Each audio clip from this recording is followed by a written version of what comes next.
Hello friend, आज के इस वीडियो में हम लोग जो पढ़ने वाले हैं वो इंडियन ज्योग्राफी का एक टॉपिक है जो काफ़ी बेहद महत्वपूर्ण है सभी प्रतियोगी परीक्षाओं के दृष्टिकोण से।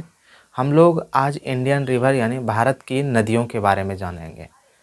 आप लोगों को पता है कि भारत एक नदियों से परिपूर्ण देश है, इसलिए इसके कुछ सांस्कृतिक महत्वता भी है जिसके कारण इसे पढ़ना बहुत ही आवश्यक हो गया है।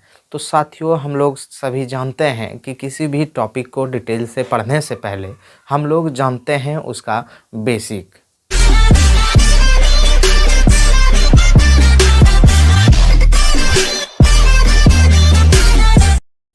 नमस्कार दोस्तों, स्वागत है मेरे YouTube चैनल इजी लर्न पर। यदि आप इस चैनल पर पहली बार विजिट कर रहे हैं और इस चैनल पर नए हैं और अभी तक हमारे चैनल को सब्सक्राइब नहीं किए हैं तो हमारे चैनल को सब्सक्राइब करें, वीडियो को लाइक करें और अपने साथियों के साथ इसे शेयर करें। साथियों, आज के वीडियो में हम लोग इंडियन रिवर यानी भारत की नदियों के बारे में डिटेल से चर्चा करेंगे कि कौन सी नदियां कहां से निकलती है और किस सागर में जाकर गिरती है, तथा इसकी सहायक नदी यानी ट्रिब्यूटरीज के बारे में पढ़ेंगे कि कौन कौन से नदियों की कौन कौन सी ट्रिब्यूटरीज हैं। तो साथियों, किसी भी भारत की नदियों को दो भागों में बांटा गया है। एक जो हिमालय के क्षेत्र से निकलती है उसे हिमालयी नदी कहा जाता है, और एक जो प्रायद्वीपीय भारत जो नीचे वाले साइड में इधर जो तीनों ओर से जल से घिरा हुआ है जिसे प्रायद्वीप कहा जाता है, और इस भारत के इस खंड को प्रायद्वीपीय भारत के नाम से जाना जाता है। वहीं ये जम्मू कश्मीर से लेकर अरुणाचल प्रदेश तक जिसे हिमालयी भारत यानी हिमालय रेंज के तरफ पड़ने के कारण यह हिमालयी क्षेत्र कहलाता है, और इससे यहाँ से होकर निकलने वाली सभी नदियों को हिमालयी नदी कहा जाता है या हिमालय नदी तंत्र। साथियों, इसके बारे में हम लोग ये देखेंगे कि कौन कौन से नदी जो हिमालय से निकलती है और फिर कौन सा नदी प्रायद्वीपीय भारत की ये नदी है जो यहाँ से इधर का भाग जो तीनों ओर से जल से घिरा हुआ है उसे प्रायद्वीप कहते हैं, और इधर की ओर बहने वाली नदियों को प्रायद्वीपीय नदी प्रायद्वीपीय भारत की नदी कहा जाता है। इस प्रकार के क्वेश्चंस प्राय एग्जाम्स में देखे जाते हैं कि प्रायद्वीपीय भारत की सबसे लंबी नदी बताएं, या फिर कौन सा शहर किस नदी के किनारे बसा हुआ है। ये सारे प्रश्नों को हल करने के लिए, सॉल्व करने के लिए इस वीडियो को अंत तक देखें। तो साथियों, सबसे पहले हम लोग जो बात करेंगे कि यहाँ एक तिब्बत के पास एक मानसरोवर झील है जिसे आप यहाँ पर इस मैप में देख सकते हैं कि तिब्बत के पास एक ग्लेशियर होता है जहाँ से प्रायः 3 हिमालयी नदी जो महत्वपूर्ण है वो है गंगा, ब्रह्मपुत्र और सिंधु। ये तीनों नदियाँ वहाँ से निकलती है और तीनों एक ही जगह से निकलती है, तो इसका कुछ एक विशेष कारण जरूर होंगे। तो क्या है विशेष कारण, इसके बारे में हम लोग थोड़ा सा चर्चा करते हैं। साथियों, ये जो जहाँ पर आज हिमालय है वहाँ पहले टीथिस सागर हुआ करती थी। वहाँ पहले टीथिस नामक सागर हुआ करती थी जो हिमालय के उत्थान से पूर्व भी वहाँ विद्यमान थी। तो उस समय की ये नदी जो है तीनों वो पहले से ही वहाँ पर बह रही थी और टेथिस सागर में जाकर विलीन हो रही थी, गिर रही थी। लेकिन साथियों,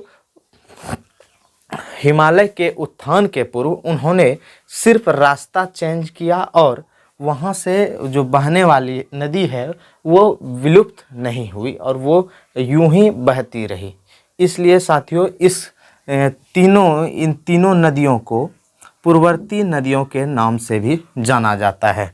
तो उसमें जो सबसे महत्वपूर्ण है, हम लोग सबसे पहले जानेंगे सिंधु नदी के बारे में कि सिंधु नदी कहाँ से निकलती है। तो साथियों, सिंधु नदी मानसरोवर झील के पास एक ग्लेशियर है जिसका नाम है चेमांग युंग डुंग ग्लेशियर। चेमांग युंग डुंग ग्लेशियर, जो कहाँ पर है, मानसरोवर झील के पास, और मानसरोवर झील कहाँ है, तिब्बत में स्थित है। तो वहाँ से यह निकलकर जम्मू कश्मीर होते हुए यह पाकिस्तान में प्रवेश कर जाती है और इधर यह अरब सागर में गिरती है। मतलब यह जो है कहाँ से, चेमांग युंग डुंग ग्लेशियर से निकलकर जम्मू कश्मीर में प्रवेश करती है। उसके बाद फिर पुनः पाकिस्तान होते हुए यह अरब सागर में गिर जाती है। तो साथियों यह इसके कई ट्रिब्यूटरीज भी हैं, सहायक नदी भी है, जिसे जानना काफ़ी महत्व हो जाता है। जैसे इसका महत्व जो खास इसके जो ट्रिब्यूटरीज हैं, सहायक नदियां हैं, झेलम, चिनाब, रावी, व्यास और सतलज। सतलज का ही सहायक नदी है व्यास। तो साथियों ये 5 नदी, जिसे पंचनद कहा जाता है, जो सिंधु का एक क्या है, ट्रिब्यूटरीज है, और यह एक प्रकार की सहायक नदी है। तो साथियों इसका जो अधिकांश भाग सिंधु नदी का वो पाकिस्तान में बहती है और बहुत कम भाग ही भारत में ही बहती है। तो इस कारण से यहाँ प्रायः हमेशा विवाद होती थी कि किसे कौन सा कितना जल का उपयोग किया जाएगा। तो साथियों इसके लिए एक 1960 ईस्वी में सिंधु जल समझौता हुई। सिंधु जल समझौता हुई, जो तत्कालिक यहाँ के पीएम थे पंडित जवाहरलाल नेहरू। जो उस समय जब सिंधु जल समझौता जो 1960 में हुई थी, उस समय भारत के प्रधानमंत्री, तत्कालीन प्रधानमंत्री थे पंडित जवाहरलाल नेहरू। उसकी उन्हीं के अध्यक्षता में, जिनकी अध्यक्षता वर्ल्ड बैंक यानी विश्व बैंक कर रही थी, वर्ल्ड बैंक कर रही थी इस समझौता की अध्यक्षता।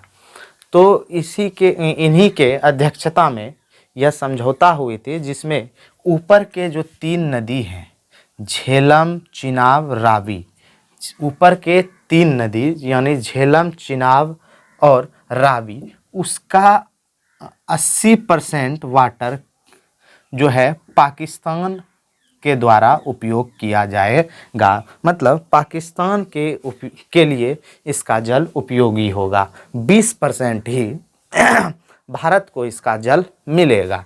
उसी प्रकार जो और मुख्य रूप से और जो चिनाब, यहाँ रावी, व्यास और सतलज, रावी, व्यास और सतलज, ये जो नीचे की 3 नदियां हैं, नीचे की जो 3 नदियां हैं कौन कौन सी, रावी, व्यास, सतलज, इन तीनों का 80% जो है वाटर इंडिया और 20% वो पाकिस्तान इस वाटर का उपयोग करेगी।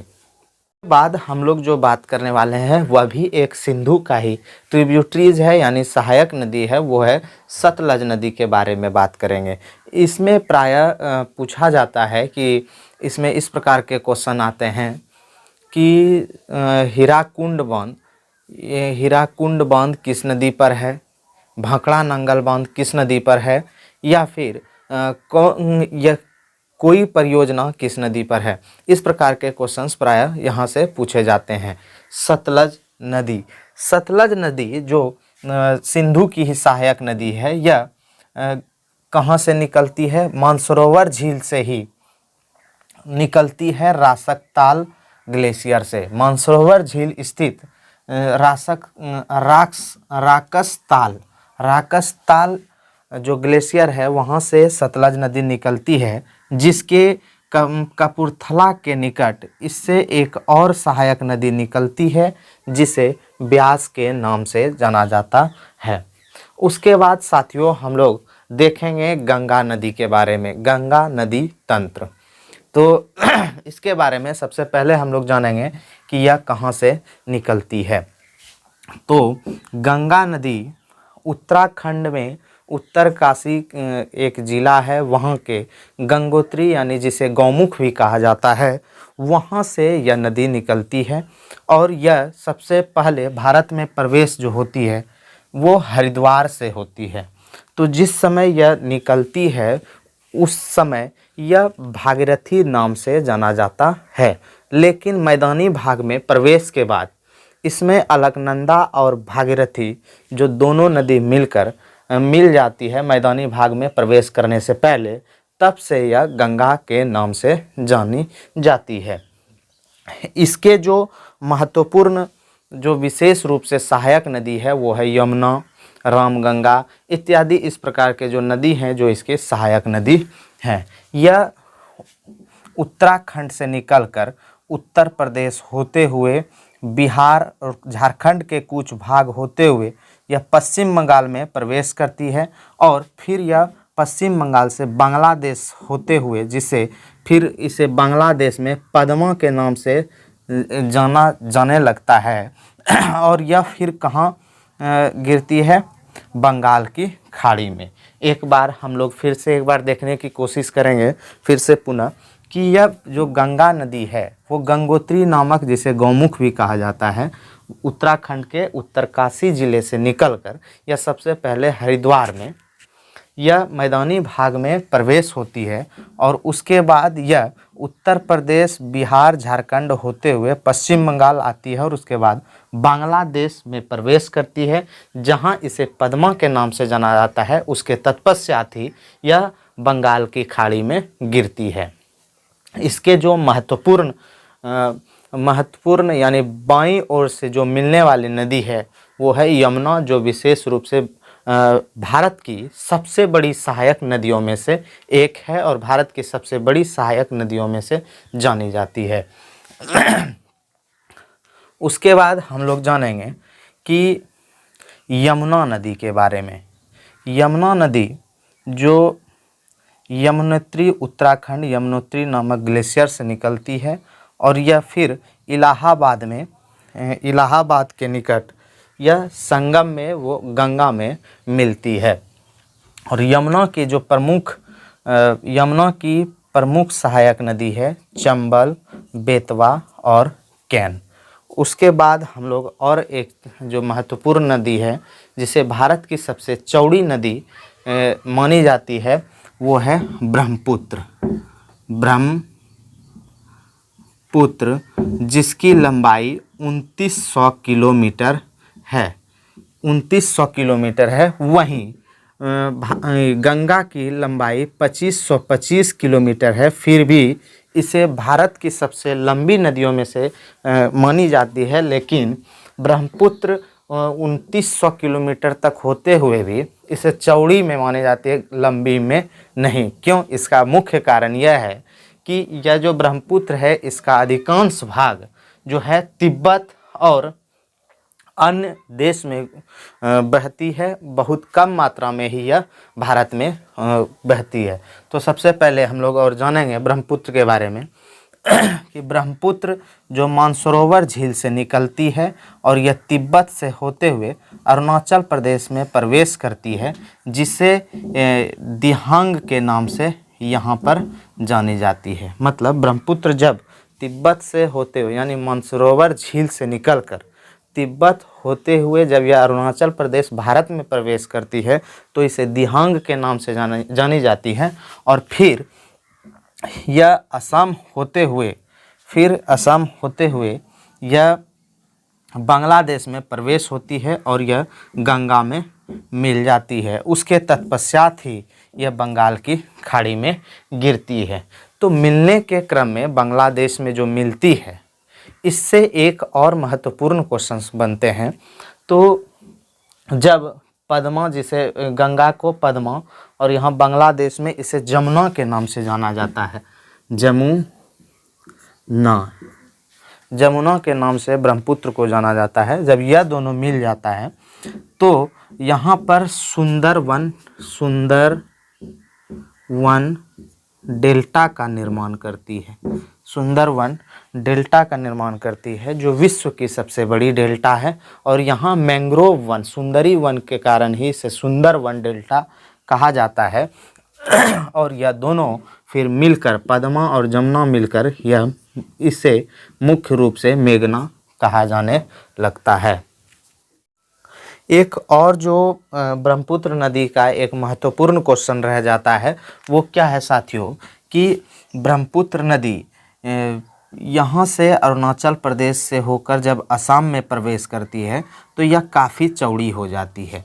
काफ़ी क्या हो जाती है? चौड़ी हो जाती है। चौड़ी होने के कारण आप लोगों को पता है कि वो नदी चौड़ी होने के कारण यह डेल्टा का निर्माण करती है, जिसे नदी द्वीप कहा जाता है, जो नदी द्वीप कहा जाता है। तो इसमें क्या होता है कि जो नदी द्वीप है जहाँ जो डेल्टा का निर्माण करती है, तो असम में एक बहुत ही बड़ी नदी द्वीप है जिसे माजुली नदी द्वीप के नाम से जानी जाती है, जो विश्व की सबसे बड़ी नदी द्वीप है। और इसी में एक सबसे छोटी जो है जिसका नाम है उमानंद नदी द्वीप, जो कि ब्रह्मपुत्र नदी के द्वारा यह बनाई गई नदी द्वीप है। साथियों इसके बाद हम लोग नेक्स्ट इसी में कुछ मिटाने के बाद ही एक प्रायद्वीपीय भारत के जितनी भी सारे इम्पोर्टेंट रिवर्स है, नदी है और उनके ट्रिब्यूटरीज है, उनको सारे एक साथ यहाँ पर करने की कोशिश करेंगे। साथियों हम लोग अब प्रायद्वीपीय भारत की नदियों के बारे में जानने की कोशिश करते हैं। प्रायद्वीपीय भारत मतलब इधर से जो नदी जो तीनों ओर से जल से घिरा हुआ है, जिसे प्रायद्वीपीय भारत कहते हैं, उधर जो बहने वाली नदियों के बारे में हम लोग चर्चा करते हैं। सबसे पहले जो प्रायद्वीपीय भारत की इम्पोर्टेंट रिवर है वो है सबसे छोटी नदी लूनी नदी।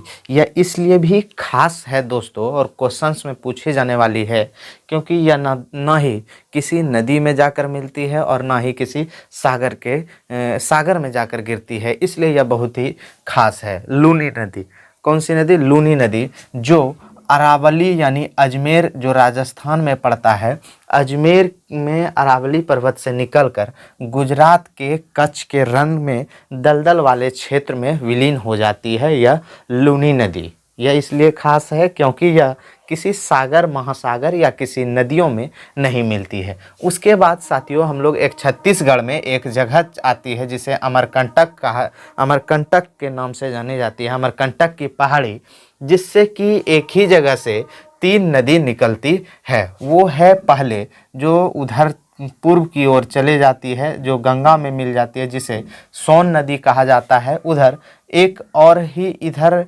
उड़ीसा होते हुए एक नदी निकलती है अमरकंटक से ही, जिसे महानदी कहा जाता है। एक साथियों कहा जाता है कि हीराकुंड बांध जो सबसे लंबी बांध है वो किस नदी पर बनाई गई है? तो कहाँ बनाई गई है? महानदी पर। उसमें से एक जो प्रमुख नदी है नर्मदा नदी, जो इधर से अमरकंटक से ही निकलकर एमपी होते हुए यह अरब सागर में गिरती है।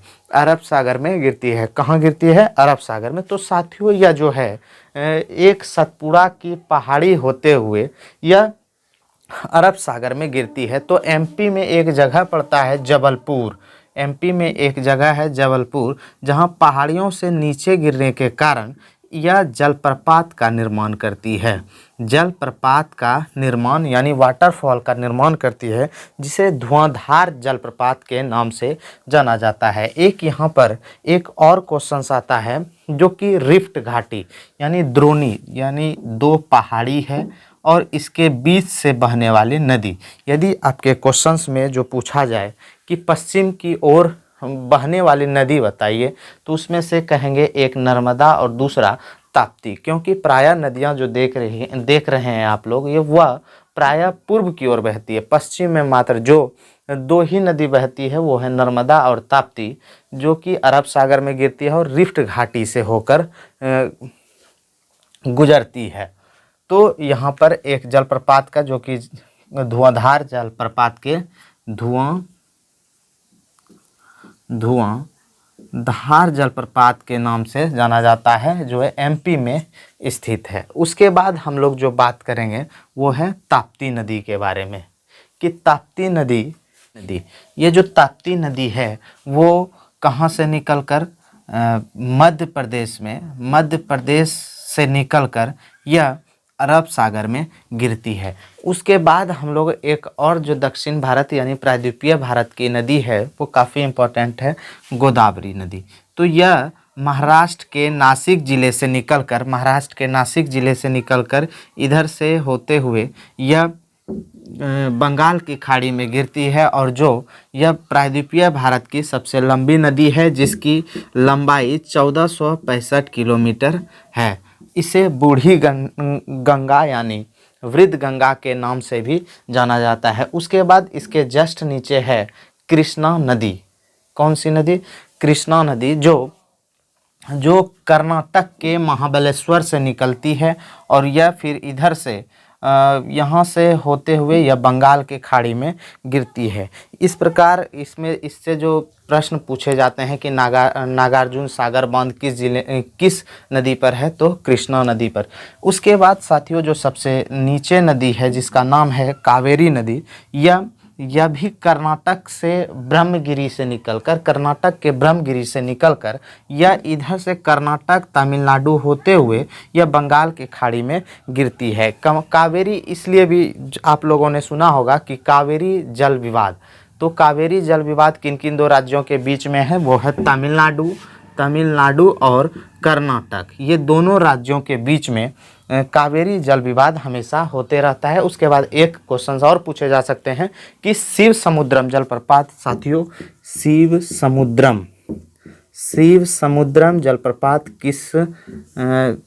समुद्रम जलप्रपात किस नदी पर है? तो यह भी कावेरी नदी पर है। इसके बाद और भी तुंगभद्रा, कोयना, जो इन सभी का सहायक नदी है, ट्रिब्यूटरीज है।